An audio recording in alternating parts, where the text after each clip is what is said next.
All right, guys, have classic car prices flatlined?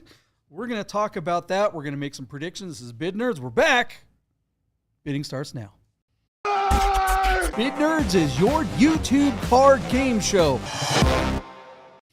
All right, welcome back, everybody. We are doing the Bid Nerds show live tonight on a Wednesday in downtown Las Vegas in Container Park. My name is John Polnik, and we are coming to you live along with my partner, Michael Deeb, over there in San Francisco. What's up, Michael Deeb?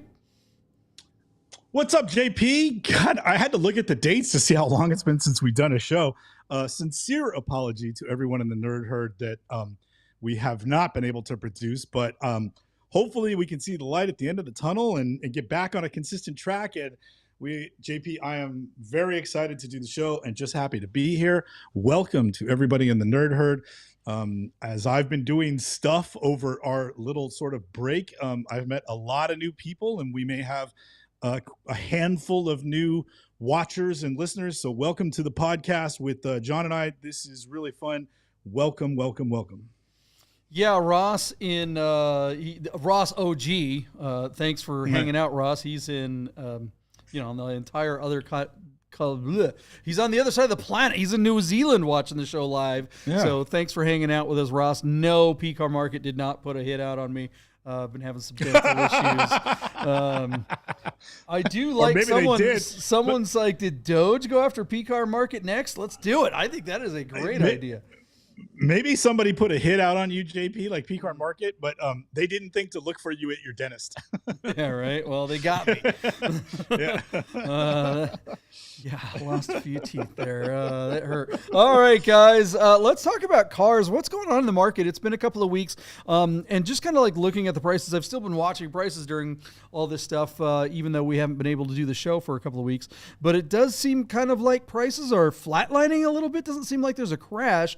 Normal cars, the normal car market is definitely having some problems, and maybe we'll talk about that a little bit. But as far as classic cars go, on BAT, they still seem to be holding up. So let's talk about that. Let's go over the predictions that we made on the last episode, see how those fared, and then we can get to some new predictions and see what we think is coming up in the future. Dave, what was the first car that we talked about on the last episode? Why are you asking me? I don't produce a show. I have no idea, JP. I'm going to guess, and I really don't remember, that it was the one owner 1990 Porsche 964 Carrera 2 Targa with a 5-speed manual that was on P-Car Market. Checking back in on this car, JP, the first thing that jumps out is this very unusual shade of forest green metallic. I really like this car. You and I talked, we sort of lamented, I should say, that as often as we see a 964 Targa in a classified or on an auction site, John, when was the last time you went to a car show or on a drive somewhere with your buddies in Seattle or in Vegas or the LA crew or one of your moonlights out here in the Bay Area where you were on a drive with a bunch of air-cooleds and you were chasing down a 964 Targa? I never see these cars in the wild. I almost think they're a myth, And so here's this beautiful car that is happens to be in Oyster Bay, New York, home of the brick and mortar offices of P-Car Market. And our car is showing just 89,000 miles. It's a two-wheel drive, as it's a 1990 and manual. The color is pretty rare. Not much else as far as the options. It didn't have like sport seats or a short shift or a limited slip that I can recall. But the car looked clean. It had AC. And I just dig that it's a rare shade. So kind of cool car. And we wondered how P-Car Market would fare with this particularly rare car. So John, without further ado, our buddies over at Classic.com suggest that the average selling price for a manual 964 Targa is around $81,000. John, I said that this car would bring a little more than that, but at $85,000, I didn't think it would sell. I honestly thought at 85, it would wind up in the deal tank. You took the over, and you came in actually surprisingly higher than me. Your number was $96,400. Take a look at that on paper and see what he did there. Very clever, my partner. So, John, couple numbers for you. Our car failed to sell at $82,500 on just 21 bids, but they very quickly made a post-hammer deal Presumably, while that car was on its way to the deal tank, the car sold for $95,000. So, John, you won that one easily because I'll give you the sale price on that as they sold it the same day. My number was pretty close to an FTS, was actually an FTS, and I love how you tried to give us both credit, but you actually nailed that one. To me, I'm still surprised that car tripped at 95. I would think, especially with P-car market as the guiding force to this transaction, that at 95 they'd be holding out for an unrealistic 120 grand or more. So I commend the seller for letting the car go at 95. I personally think this car is probably worth a little more. There could be an upside for this car. So JP, I'm going to say the car is really well bought at $95,000. If somebody doesn't go out and immediately put in, like, say, 2 years and get that odometer up over 100 grand, then I'd say there's probably a little bit of upside to this car, especially when the market is strong again and you get the car with better assets and you sell it in a better time of the year, like, let's say, summer, and you're still showing, I can't remember, JP, it was 89,000 miles. If you're still under 95,000 miles, that car could easily bring 110, 120 as 964s continue to rise and be the bright mark for an ever cooling 911 market. So JP, unpack that result for me. Do you agree with me that car is well built, or do you think this car is easily getting 100,000 miles and then he'll never see six figures again? Yeah, I think that this just represents what the title of the show says. I think that the classic car market is a little bit flat right now. The big question is, it's not really whether or not the market is flat, but what's going to happen. You asked the question, is this car worth more in the spring when you can take the top off and all that kind of stuff? I don't know if it is. I think there's just a lot of uncertainty out there in the market and in the world in general.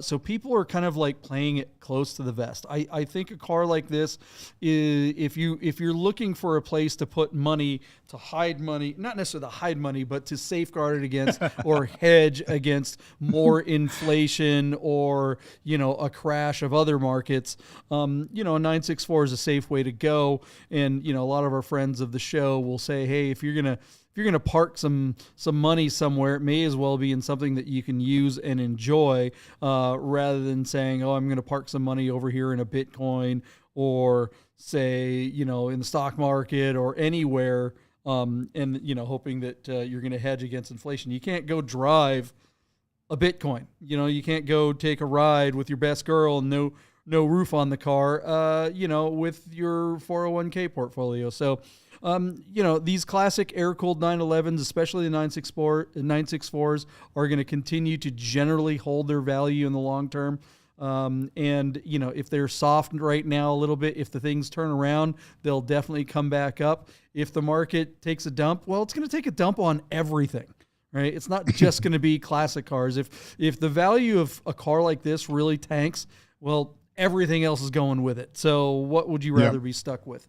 And I think that's the big kind of thing right now. So, I think this is a beautiful car, and I think it was fairly well bought, but I just think because it's not a coupe, getting more than $100,000 for it is going to be tough and just is generally difficult for Targas and anything without a roof on it when it comes to Porsche. That's just the way it is. Even though I like this better than a coupe. What do you guys think? Do you guys think this 964 should have brought more money? Is it worth more money? Did P-Car Market do the right thing in getting the seller to actually let this car go? Wow, P-Car Market doing the right thing. Did JP actually say that out loud? So there it is. All right, let's move on. What was the other car we talked about on the last episode? All right, JP, we're going to check back in on the 2015 Audi R8 Spider that we were watching on Bring a Trailer. Our car was listed at a Solano Beach, California, showing 58,000 miles. And JP, this car is equipped with a 4.2-liter V8, not the V10. And our car had the 7-speed S-Tronic gearbox. Now, I know you had a V10 Spider, but you said you didn't mind the gearbox that much. These gearboxes, these single plate, semi-automatic gearboxes have gotten a lot of flack over the years, but you're one of the only people I know that lived with one for any meaningful amount of time, and didn't, come away saying that was the worst experience of all time. So here's a real interesting car. Now, JP, as we dove into this listing and we look at this car with sort of this like flat metallic gray, what we thought was a paint job with these carbon fiber front deck lid and rear hatch. John, you unearthed at the bottom of the photo bucket that this car was born in white and that this is all a wrap, which is, just awful because this car looks stunning in white in those few photos.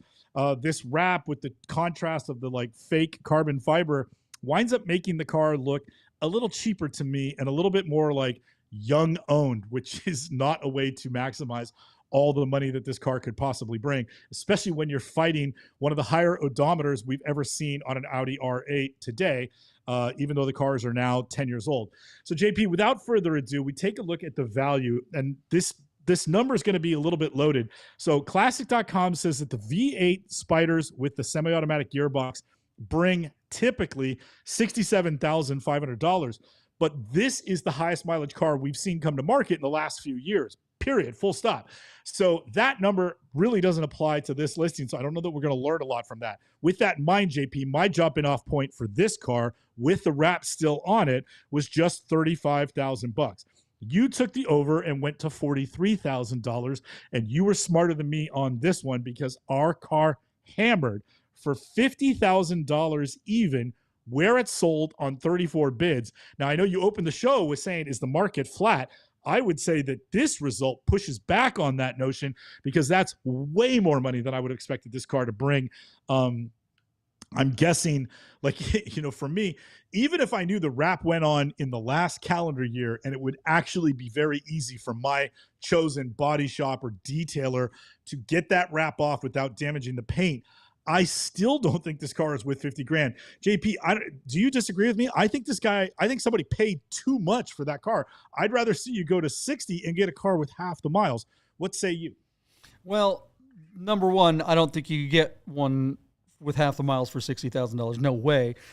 Something I want to clarify here. You mentioned the transmission on this car. This car is a 2015, which means it's still the first gen Audi chassis. But in 2000, I want to say it was 2015 or 2014. I can't remember. Maybe it was even 2013. I'm not sure. But one of those years in there, it went from the R-Tronic to the S-Tronic. This particular car is an S-Tronic car. So it is a single, well, I mean, they're both technically automatics, but this is a double clutch transmission. It's not a single clutch like the R-Tronic one was. So the R-Tronic one is difficult to deal with. You've got to modulate the throttle. It's very clunky driving around slowly. But the S-Tronic is much like a PDK. I mean, it's buttery smooth. You can put it in automatic mode when you're in traffic and it's not going to lurch or anything like that. And you can keep it. It's just terribly, terribly good. And so I think that's, go ahead. Was yours an R-Tronic or an S-Tronic? Mine was an R-Tronic because my V10 was a 2011 or 2012. I can't remember the exact year. So mine was a V10 with the R-Tronic, which again, I kind of liked. But that car was absurdly fun to drive. And, I've driven these S-Tronic V8s and this would be just a fantastic car to live with. This car, the one thing too that we found out, it was a former rental car for some amount of time. No one mentioned if it was a Turo car or if it was actually in a rental fleet. It wasn't really disclosed exactly what was going on there. I mean, it was here in Las Vegas. But all that said, I mean, the V8 is very reliable. You're right about the white color thing. I mean, I think there was someone who commented on this thing that said, peel that thing off and relist it in white, and I think you get darn near $60,000 for this thing. And I know you're saying it's got high miles, and it does, but if it were 30 or 30,000 miles, this would be a $75,000 car. So, even with the weird history, if the thing looks good under the wrap, like you're kind of worried about, if it does actually look good, I think there was a lot of upside in this car. And I was actually paying attention to this thing. I was hoping that it would be in the low 40s because if it were, it would be on the way to being here. So unfortunately that didn't happen. People saw it like we do. And I really like this car. even though it has a little bit of sketchy history. Yeah. JP, let me call Rami real quick. I'm gonna see if he can let me list his turbo for him. You know? Yeah, right. All right. So, well, no, because I'd still be buying the turbo. I would just have more money to buy it because I'd flip this thing for a white one. All right. So, anyways, let's go. What do you guys think of the results of this R8? Zach Miller's watching. He's got a new Audi show coming out, so he knows a thing or two about Audis. We'll look for that show to come out when he tells us that's happening. Yeah, let's get Zach on, and then he can shamelessly plug his new product, and then we'll see how that goes. All right, JP, let us go now to our next car. We are going to circle back to the 2014 Maserati Gran Turismo MC Coupe with just 17,000 miles that was listed out of Plano, Texas, on Cars and Bids. This car is low miles. It's got the Ferrari Drive V8. It's the MC version of the coupe, which has got, basically all the bells and whistles, black leather and red stitching. And the car's got the big Brembo 6-piston calipers. And this is the one, JP, that's got that like menacing exhaust that when one goes by you in traffic, you're like, oh, wow. And it snaps and crackles on overrun. I mean, these things wind up being a fantastic value because JP, these cars cost an arm and a leg when they were new, but their value in the secondary market, especially now that they're out of production, is particularly soft. And they're not the worst car in the world to own. I wouldn't recommend anybody who's faint of wallet to run out and buy a late model Maserati. But of all the cars that Maserati has made in the last, let's call it 15, 20 years, this particular model scares me the least. And it's probably because so many of them are on the road. I feel like your Maserati mechanic knows his way around the car. So, John, really cool car for the right sort of person. Again, I don't think these cars have a broad appeal. I think a lot of people will admire them, but not everybody should own one. This one looks to be a special model with fair mileage in an attractive colorway. And on Doug DeMuro's site, could it prove to be a decent value? So, JP, without further ado, our buddies at Classic.com suggest that the average selling price for one of these, an MC in the secondary market, is $38,500. I basically said I wouldn't argue with that number, so I gave you a bid of $38,500. JP, you took the under at just $32,000, and here's where it gets interesting. So the car hammered for $35,500 with an FTS on 48 bids. So a lot of bids. It got up to basically the average selling price for these cars, but it was a failure to sell. As we open the listing today, it still shows the final bid at $35,500, but it informs us, Cars and Bids informs us that the car was sold after the hammer, but they don't give us the sale price. So I'm not sure. My guess is, JP, they probably got a handful of thousand more. It could have gone for 38. It could have gone for 40. I mean, I don't know. Maybe they went to 36 and changed their commission structure on it. I don't know. But this car did trip with an undisclosed number. That is one, I think, one weak point that Cars and Bids is not bringing. Why not share that information with us so that the fans of these shows, that the consumers can follow and track the market a little bit better. So Doug DeMuro, if you're watching tonight, and I know you do, you sneaky little bastard, please talk to your people. Whoever's left, by the way, JP, I did not share this news with you. Cars and Bids laid off 33% of their staff last night. Whoa. So, so from approximately 48 employees, they let go somewhere between 8 and 10 people, and that's when Zach Miller was there. And now from about 37 employees, they let go of about 12 people. And so today, as they turned on the lights at Cars and Bids, only 2 out of every 3 were still standing, and a sad day for the team. Yeah, a sad day for the team at Cars and Bids, because as I understand it, some of the staff who were let go, there are some very important early people to the staff that basically, JP, dates back to the LeBron, and we're talking 2020 when this thing really came together. And so some people that have been with the team for a long time are not there anymore. And so that's really a bummer. Anyway, Zach Miller is arguing with me on the number, but I got that number internally, Zach. We were talking to the same person. That was a number that was shared with me. And so anyways, so Yeah, Zach's telling me the number was much smaller, and so as the 12 people left, it's like 50% cuts.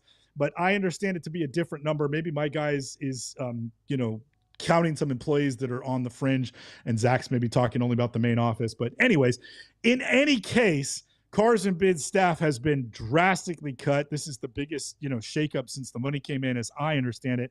And a big shout out to the people that are left, and especially to those friends of ours that are not there anymore. We wish everybody well. The new CEO that they hired to run this thing in January has been observing now for, let's call it 6 weeks, and has made their first big call, and now they're going to change. And so we will see over the next, let's call it 30 to 60 days, we'll see if there are some incremental changes and adjustments to how the site operates. And this thing that we're yapping about, this like sold after, but without disclosing what's going on, that's the type of thing that could get adjusted along with a million other ways to operate the business. But JP, we would have thought with, presumably $40 million in the bank, that Cars and Bids was humming along just fine. Just goes to show you that the company that we think is about number 2 or number 3 in the space, looking at obviously BAT and Sotheby's Motorsport, that Cars and Bids would be fine and sort of immune to these kinds of drastic changes. But that has proven not to be the case with 2 major cuts in the last 5 months, let's call it. What do you make of that scoop, JP? Yeah, that's interesting information. Cars and Bids continues to F up. We always give a hard time to P-Car Market and, some of their sketchy practices. They can get away with that because at the end of the day, P-Car Market is a car dealership that happens to sell cars online as well with this auction thing. But P-Car Market, they're old school car dealers, right? They've got a brick and mortar space where people bring cars and sell cars, and the people they're buying and selling cars like any other car dealership. P-Car Market as a platform is something, it's extra income for that business.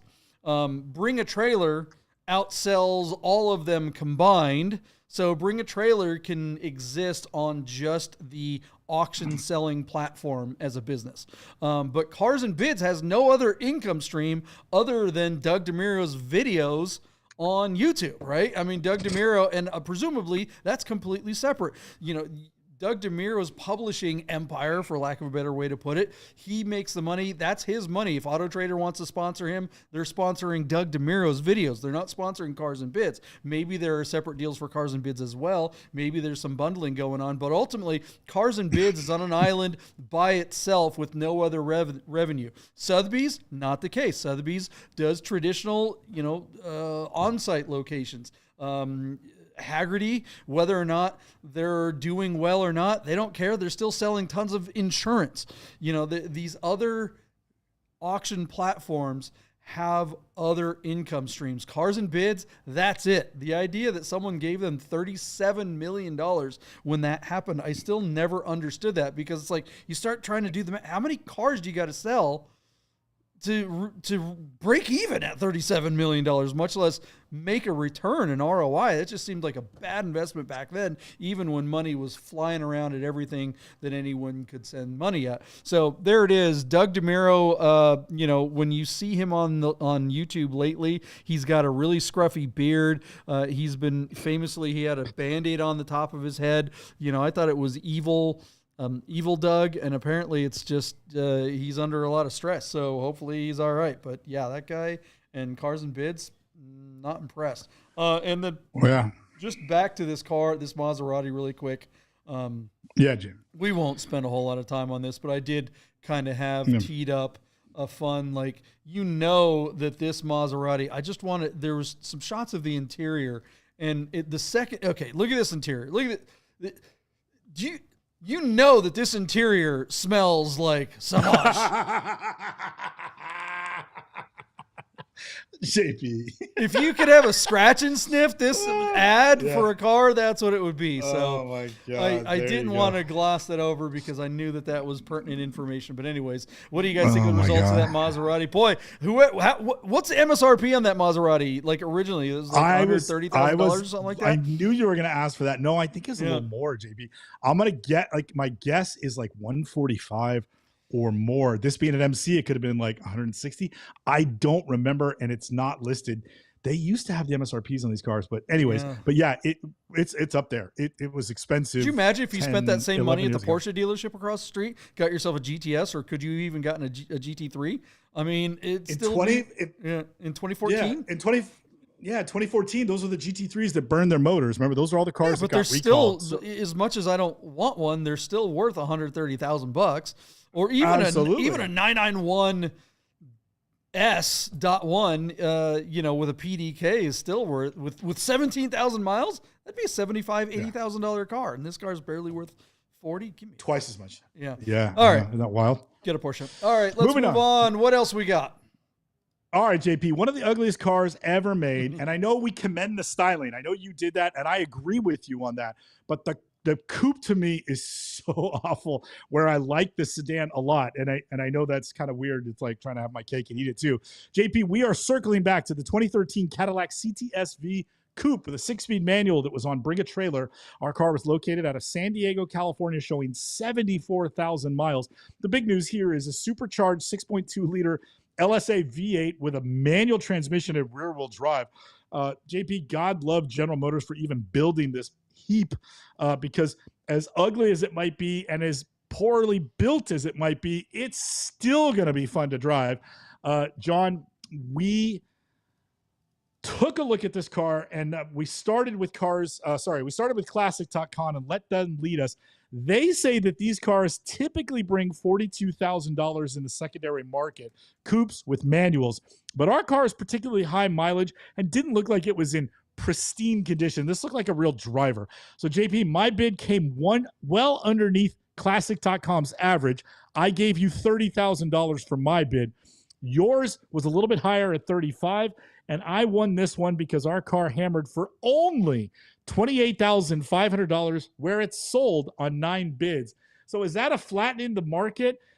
Yeah, I also don't think these cars are going anywhere. Like at 28.5, I also might say he paid too much for this thing. I don't think that number is going to hold up. This guy drives this car for 3 years. He won't get 20 grand for it. So yeah, the market is soft. And I also think this is a pretty weak model for collectability. A sedan with low mileage. Yeah, but these coupes are so ugly. I don't think there's any future for them. JP, what do you think? Yeah, I don't love them either, but the drivability, I mean, look, we're given a hard time to that Maserati we're just talking about, because we know that's going to be absurdly expensive to maintain and own. We're talking about how Porsches, if you bought a Porsche, it would be you would have to spend 2-3 times the money to get the performance of a car like this and the reliability of a Porsche, or better reliability in this case, and get 3 pedals for under $30,000. This is a lot of car. This is a lot of fun. And if you happen to like the styling, I think, yeah, why not? I've said it on a few of the most recent episodes. I'm so sick of overpaying for Porsches and cars in general that are just so ridiculously overpriced. And I'm sick of cars that don't have manuals. I don't want anything. Like, I would not consider anything with flappy pedals anymore, except maybe the R8. There was a comment, I think the guy's name was Jays Payton or something like that. He said he would, people were asking about how much it was going to cost to ship. And on a previous episode, we talked about how dangerous it is to ship cars these days, how many scams there are going on right now. So this guy went on there and was like, hey, just pay my flight and I'll drive it to you. Is there a business model to start going on these auctions and just go? Absolutely. Yep. Because how much does it cost to get a car from the East Coast to the West Coast? It probably costs like $3,000, right? Or vice versa. Would at you least in the winter more, Yeah. Would you rather have someone drive the car from there to you for the price, or would you rather it be hopefully wind up in a transporter that may or may not find its way to you? I don't know. I'm kind of like, I think maybe I'd rather have someone drive it. If it was a reputable person, I think this is a whole new business model. What do you think, guys? You know what? There's got to be an investor out there. They put $37 million into Cars and Bids. Why not one of you guys pony up some investment money, and we will start a JP and Michael Deeb will drive your car wherever you want service. Road trip. We are taking investors now. I don't know. You don't even have to be an accredited investor. You can just give us money and we'll do it. What do you think of that, Deeb? Yeah, absolutely. We can call it big gulp and espresso. You know what I mean? Like big cup, little cup, and we'll just go bomb it. Absolutely. Neither one of us smoke. Non-smoker. Yeah. Two nerds in a cup. There it is. All right, we're going to commercial break on that one. Hey guys, I gotta tell you about our friends Godden Porsche of Las Vegas and Godden Classic. If you're looking for a new Porsche or a classic, you gotta call our friend Steve at Godden. This guy. Save yourself the hassle of screwing around with all the auctions like we always talk about, and just talk to Steve. He'll find you the classic Porsche you're looking for. Godden Porsche of Las Vegas. Hey guys, you're probably looking at your watch and wondering if Bid Nerds will ever end. So you better talk to our friends at Our Smiths to make sure your Rolex, Tag Heuer, AP, or any fine timepiece is in tip-top shape. Our Smiths, fine Swiss repair. All right, we are back. Welcome everybody. Thanks for hanging around. I'm glad to be feeling a little better and glad to be in this seat hanging out with my friends. The Nerd Herd and the Nerd Nation. So thanks for being here and hanging out with us, guys. All right, we are talking cars. Is the classic car market flat? Is it flattened out? Are prices going up? Are they going down? Or are they just not going anywhere? Let's make some predictions. We got some really interesting cars on the list. What's the first car on that list? Michael Deeb, go for it. All right, JP. Our Halo car tonight is a model we don't really cover. We don't really do 356s because they're a little bit before our time. But this one is special, JP. What we're talking about is a 1964 Porsche 356 Carrera 2 Coupe GS. And JP, that is a lot to unpack. But when you boil it down, it's basically one of just 101. And what people need to understand is that 356s, for the most part, were always made with these, single cam motors on each bank. These are flat fours, and there's a bank on either side with a single common crank. But the Carrera cars, JP, wind up having twin cam motors, and thus these are the sportiest versions of the 356. Now, they made a Carrera in, like, I can't remember, 1954 or 1956 or something like that, that was 1600 cc's. And that was a big departure over the smaller 1600 cc motors then. But this car is 2-liter and twin cam. And JP, instead of making like 80 horsepower in a typical 356C, we're looking at a Carrera 2 GS that makes about 130 horsepower, 50 horsepower more, almost twice as much power. These cars are, the motors are incredibly intricate. You really want to find a specialist to work on one, especially if you're going to go through the breathtaking expense of rebuilding a motor like this. You know, we talk about 3.2 Carreras and 3-liter SCs, and we could rebuild a motor for 30 to 40 grand. I'm guessing, JP, if you have a 2-liter Carrera 356 motor, that it'd probably be something like $65,000 to $80,000 to rebuild this motor by a specialist. But these wind up being highly collectible cars because of their performance and their rarity and how important they were, because these are the cars that led the charge for Porsche to race this car in sports car racing around the world after the war, and really help cement a reputation for Porsche as a car that had incredible performance, overachieved, had reliability, and would win. And so, JP, this car, it's very interesting. In the listing, they talk about how the car was repainted and how the motor was refreshed, but they are very careful not to say that this car was restored. I believe, according to the Cardex, which is the birth card of this car, a copy of which is included in the sale. So having the Cardex, as it were, is important to 356 owners. And this one is present. It shows that the car was born in the beautiful shade of light ivory, and that the interior was a green leatherette with corduroy inserts. So I believe that interior was original, and I think that's why these people went out of their way to refresh the car, but to retain as much of the viability of the originality as possible. It is interesting, JP, this car has had a motor replacement, but the stamping of the motor corresponds with being the correct sort of build run for a, let's call it a 356 Carrera 2. And so they're saying, while this might not be the original motor for the car, it is sort of from the correct time frame, and could very easily have been the motor that came with the car, if it wasn't for the Cardex. So by all accounts, JP, this is a really nice car. I think the repaint and the motor change will it'll go high, it'll go deep, it'll go long, but it'll stay in the park. I don't think this car is going to break a world record.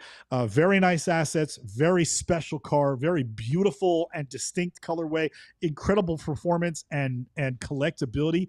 It is what we would, the model would be a grade A collectible, but I think this one has a future of being a car that could actually see some driving and, be taken to a bunch of different kind of events. It could be shown and that sort of thing. But this isn't the most collectible version of this car with the motor replacement and not being all original paint. So an interesting car, JP, breathtaking values, and we'll see what we're going to unpack here. It is a premium listing. This car has been running for like 11 days on BAT, but it's closing tomorrow. And I, for one, am excited to see what it'll bring. So, John, I present to you, you've probably spent more time behind the wheel of a 356 than I have because I've barely even driven one. I've certainly never driven a twin cam, either the 1600 or the 2-liter.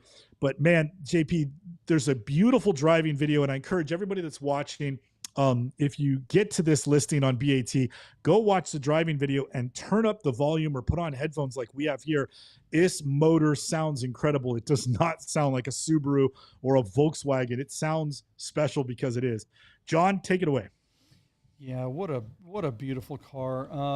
Let's see if I can get that video up. I don't think I'll be able to do it. So even if you just give us the audio of that thing driving away. Well, no, that's going to be the problem. It's I can get the video, but the audio is going to be trouble.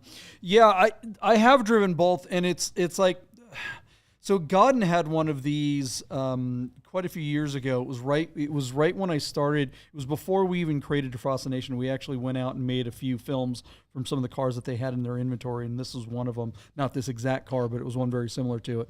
It was a 4-cam. And having driven a handful of regular 356s in the past, I was always kind of underwhelmed by them. They're all fun, great to drive, but not like, definitely rather have a 911. But you get in one of these 4-cams, you're like, okay. And then you realize why guys like Rod Emery and so many others spend so much time and effort and money putting real power into these cars, because when they are done like this, they are absolutely amazing driving experiences. So yeah, love this car. It's probably going to bring a pretty penny, but it's too bad that it's not original, except for the fact that I'm with you, Deeb. Maybe that just means that this is one that's actually going to see some pavement. So what's it going to bring? Yeah. All right, JP. So very interesting. Let's start with our friends at classic.com. They say that a 1964 356C Carrera 2 GS typically brings, and let me give you that number, John. I lost my place here. $521,000 on average in the secondary market. Our car is currently sitting at $265,000, and it closes tomorrow. That comes to us by way of 15 bids. JP, I know the car is in New Jersey. I know we're still in the dead of winter, but these cars, when there's only 100 of them, they don't come to market very often.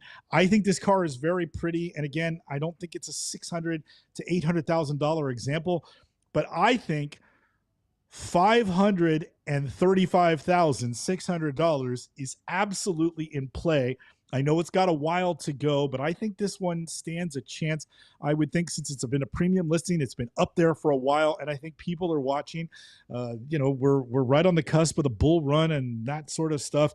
I say this car breaks 500. I like my number at 535,600 and think that we'll sell for that number. I'd be very surprised if the car got to over 500, definitely into the 550s, and failed to sell. I'd say then the owner has unrealistic expectations.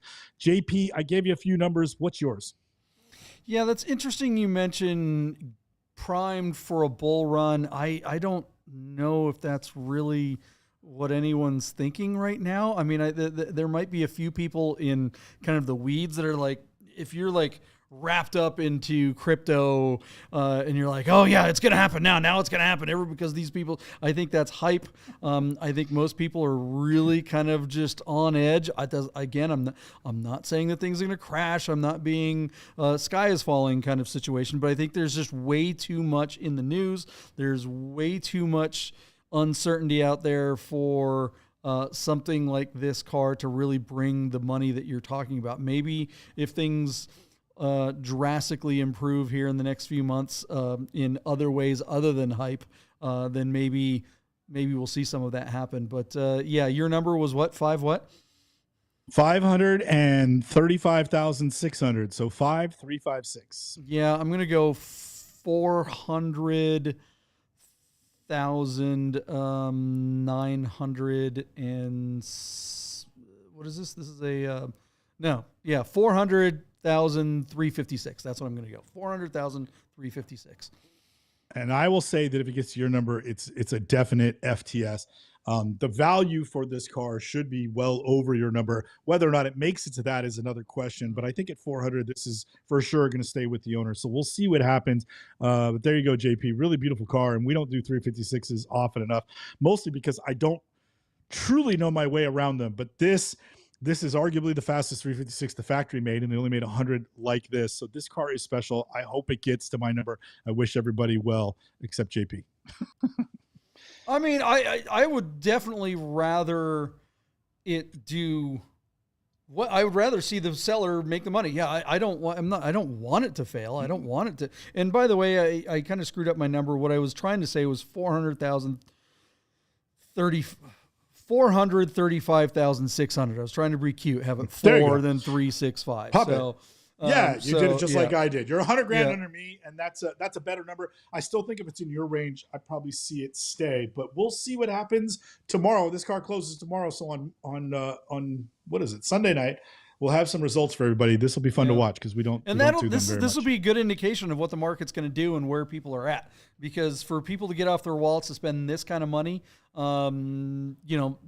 a lot of dough to be putting out. And I think so that'll let us know what people are thinking. So all right, let's move on to the next car. What do we got? All right, JP. What we're looking at here on Bring a Trailer is a 1995 Ferrari F512M.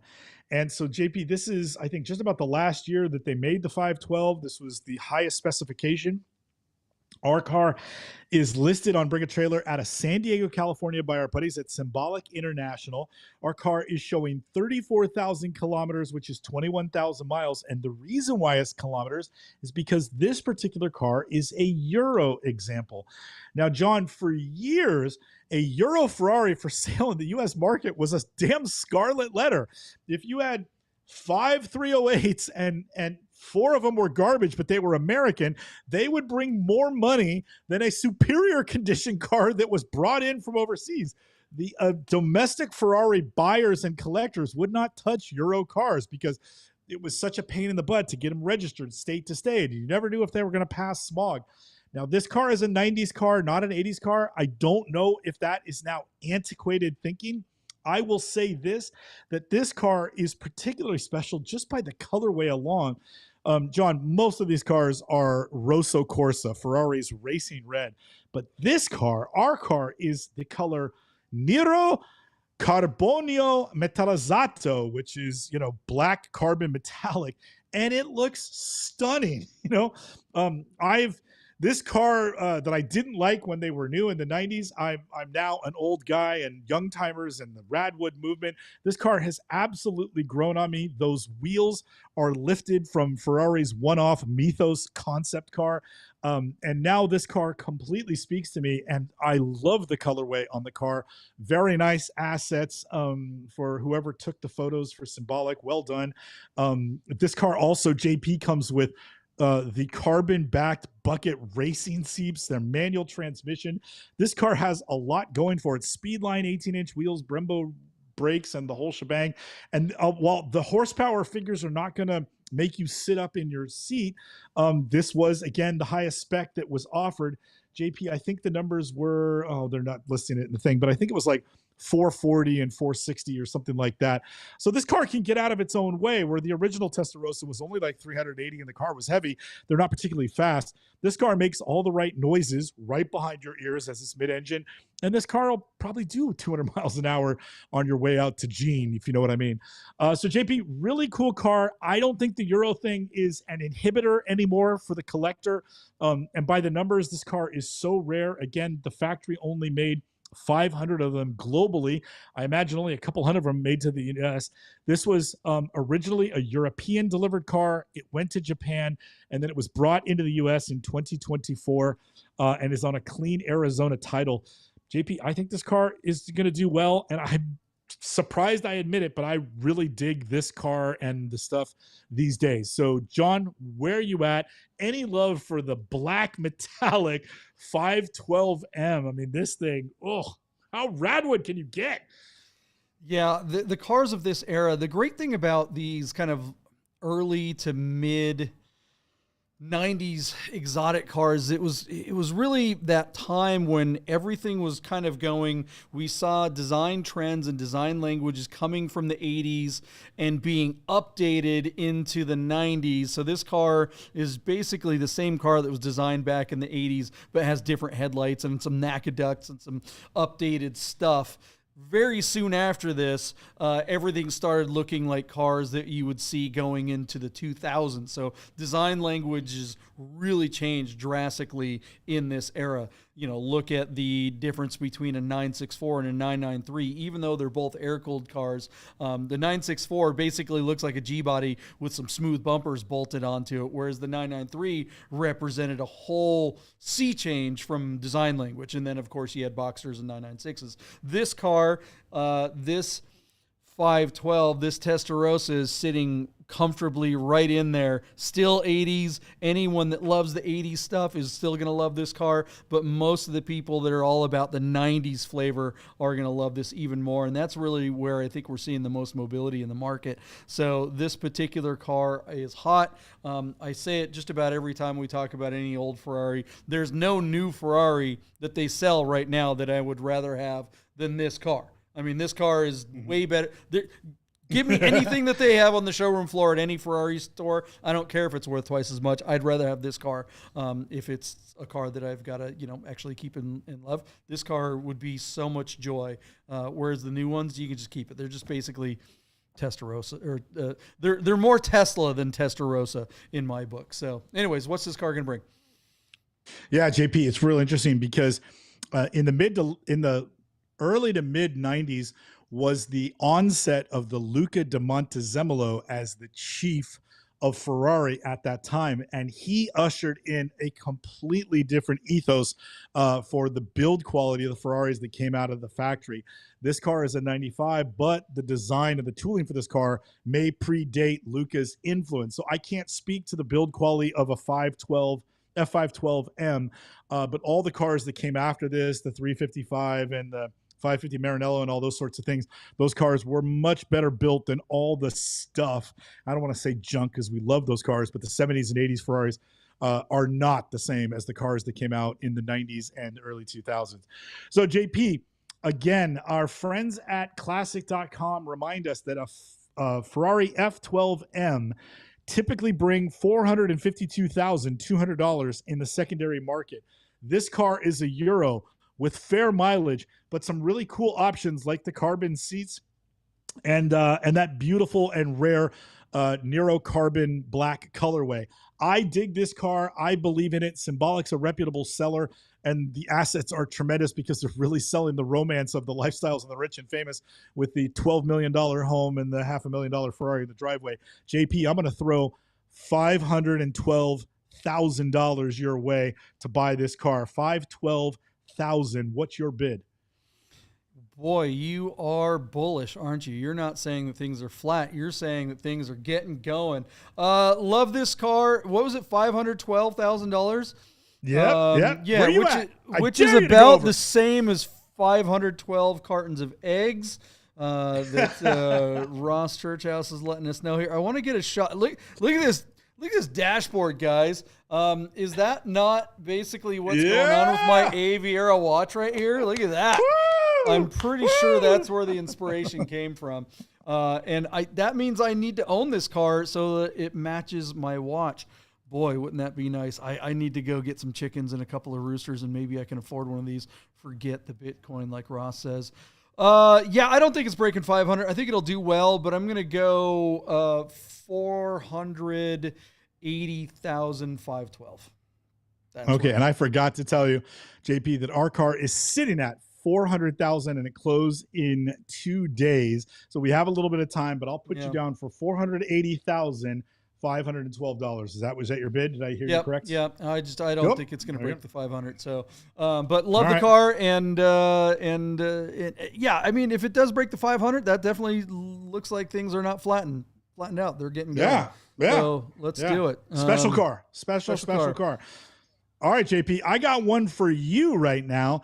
Get off your wallet and buy Rochelle this 1988 Alfa Romeo Spider Quadrifoglio and tell her you love her as much as the day you guys used to drive your old Alfa Romeo.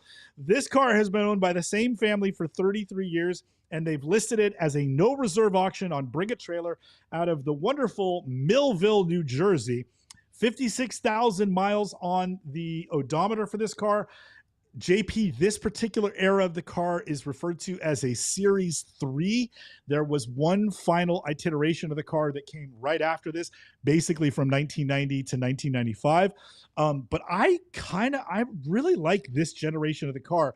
The same way you were just using 964s as an analogy to bridge the 80s design language from Porsche into the 90s and then saw a drastic change in the late 90s. Alfa Romeo took a car from the 70s and gave a new front apron, some side skirts, and a modern tail section to the car. But if you just glance at the silhouette of the car, it is distinctly 70s, is distinctly Alfa Spider. But these little subtleties on how they address the grille and the front apron and the rockers, I kind of dig. They're clearly an afterthought, but I thought they are, molded in, I don't want to say seamlessly, but beautifully. And I kind of dig these cars. These cars also have a lot of these cars have a red carpet and then like black leather or gray leather seats, as our car does, with red stitching. Alfa definitely was trying to show a little flair. This particular car, JP, has spent time in New Jersey. You see some orange under the chassis. So this car is clearly going to need some work. There's a Momo steering wheel on there. But, if these cars are looked after and taken care of, they're pretty strong. You can have some niggling electrical issues, but by and large, an Alfa Romeo is a pretty durable mill. You just have to take care of the rest of the car and use it regularly in order to maintain some degree of reliability. JP, this car will need a little maintenance, but it's running no reserve. Could prove to be a winter bargain before the snow melts. Poor assets, a bad time of year, and you're trying to sell a car for almost no money out of New Jersey in the dead of winter. This person could not have been coached to market any worse than they were. JP, what do you think is going to happen here? Yeah, this is this is a tough uphill battle. I want to make sure that we always include cars that, we can actually own and are attainable. We talk about that 512 or the 356C, and that stuff is just, stratospheric price. This particular car, I love these, and I think they represent a great value, but this one in particular looks like it's going to be a little too rough. It's just going to cost so much money to get this one to a reliable place. I mean, obviously the exhaust is pretty much roached out. There's genuine rust in some of the rails. I mean, that's just a problem with cars that are on the East Coast, especially these older cars. They just don't hold up unless they're kept in the garage the whole damn time. If I'm, this car, I'm not sure what it'll bring, but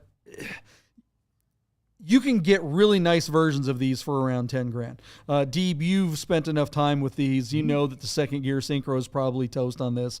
So every time you downshift in the second or even upshift in the second, it's going to go clunk, crank. There's just none of the electrical stuff is going to work. And it's true that you can work on a lot of this. Like a lot of the electrical stuff that you see on these, like if you get one and the windows don't go up and down, don't replace the window regulator first. Like go in there and just like literally find the fuse and clean it and put it back in, and chances are it'll probably work. I mean, the everything corrodes on these cars. It's amazing. If this car can be bought cheaply enough, it could be a lot of fun. But if there's definitely a threshold where this car is no longer worth it. And this is definitely a car that I don't think either my partner and I would accept the contract to drive it to your house, no matter what you paid, because it's very high likelihood that it won't make it, even if it's crossed down. So what's this car going to bring? All right, JP, that is a really good question, but I suppose that's why we're here. Yeah, So our car closes tomorrow. It's currently sitting at $3,500, and that comes to us by way of just, well, a respectable 14 bids. So there is a lot of interest on this. And again, why doesn't BAT call this a project car when they see those photos underneath? This car needs some attention before you could go out and, drive it and expect to get yourself home. John, our friends at classic.com remind us that your typical 88 Spider Quadrifoglio, and again, this car does have the factory hardtop, which is good. I don't think every one of them has them. So seeing that is kind of nice, but they typically bring $12,000. John, our car is sitting at $3,500 and it closes tomorrow. I don't know, JP. I'm going to go 7,500 and I still think my number is tall. So 7,500 to you. It's got to do more than double where it's sitting right now. And it's in New Jersey in February. Man, you got to really want this car or they got to sell it regionally. What do you think is going to happen, JP? You think you'll get to sevens or you think I'm tripping? I mean, look at this picture, dude. Who's going to pay for this? Yeah. That is real cancer rust. That is a problem. Yeah. This car, I don't even think is worth the $3,500 that it's at now. I just don't. Yeah. You'd be better off going out and finding one on Marketplace or something. You're going to have to buy one of these local. It's not going to pencil out to have it shipped. I've seen really, really nice ones, and I've been watching for a while because I do love these. Really nice ones sitting that were like $10,000, $12,000, $13,000, just sit forever. Now the 91 to 93s, they kind of represent the final version of this car, which was, that really is the 964 version of one of these. And those can bring $25,000, $30,000 when they're really, really nice. But this car, I think it's DOA. It is no reserve, so someone's going to get this car. But if I don't even think it's going to make $5,000. I think it's going to get. I'm going to go $49,999, and someone's going to have to tow this or drive. Make sure your AAA card is up to date. That's all I got to say. Yeah. Well, that's it, JP. That's a show. Welcome back, everybody. Thanks for hanging out. Yeah, guys, that was fun. Thanks for being here, guys, and we will be here Sunday to go over these predictions, and we'll have new cars to talk about as well. And next Wednesday, a week from tonight, we're going to have Sarah Lassick from 000 Magazine. That's right. She will be joining us as guest hostess, which is going to be really exciting. John and I got to meet her in Monterey last year. She's a really bright girl and has a very important job at 000. We can't wait to have her on the show. Neither can I. This is going to be a lot of fun. You guys are awesome. Thanks for hanging out with us. We will see you Sunday night. Bye, everybody.